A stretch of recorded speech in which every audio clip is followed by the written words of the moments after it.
Hello, I'm Dave Karger. Thanks for spending Memorial Day with me here on TCM.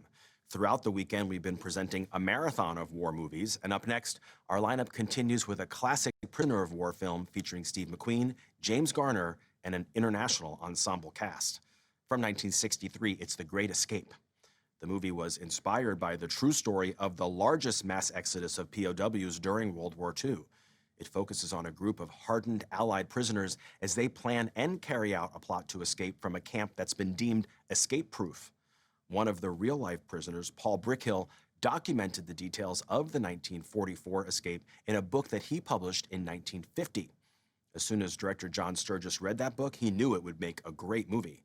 But for 12 years, Sturges had trouble convincing any of the major Hollywood studios to produce the film. In 1959, he left MGM in order to freelance, and he ended up signing a partnership with the Mirisch Company, one of Hollywood's first successful independent production entities. The Mirisch brothers believed in giving complete autonomy to directors, and they worked with some of the best filmmakers in Hollywood.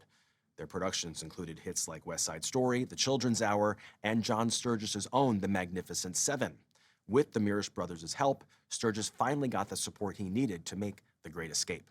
And like The Magnificent Seven, this turned out to be an action-packed, multi-character adventure that became a smash hit with audiences and earned high praise from the critics as well. From 1963, also with Richard Attenborough, Charles Bronson, Donald Pleasence, and James Coburn, this is The Great Escape.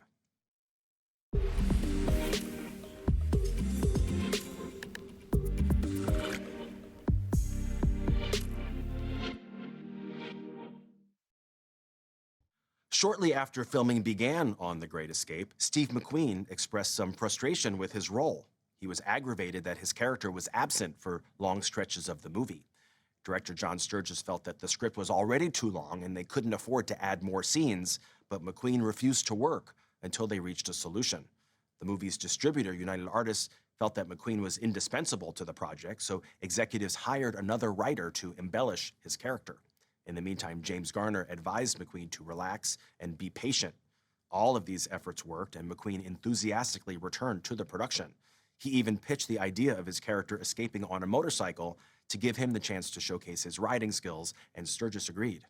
While McQueen did quite a bit of motorcycle stunt work in the movie, it was his friend, motorcyclist Bud Ekins, who performed the film's most memorable stunt, the jump over the barbed wire fence. McQueen worked closely with Ekins to plan the stunt, and Ekins performed it perfectly, even though he had never done any stunt work in the movies before.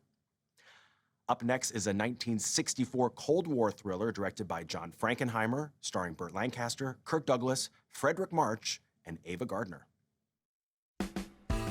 Next on TCM, 7 Days in May, then A Walk in the Sun, and later, The Wings of Eagles. TCM is cleared for takeoff tonight.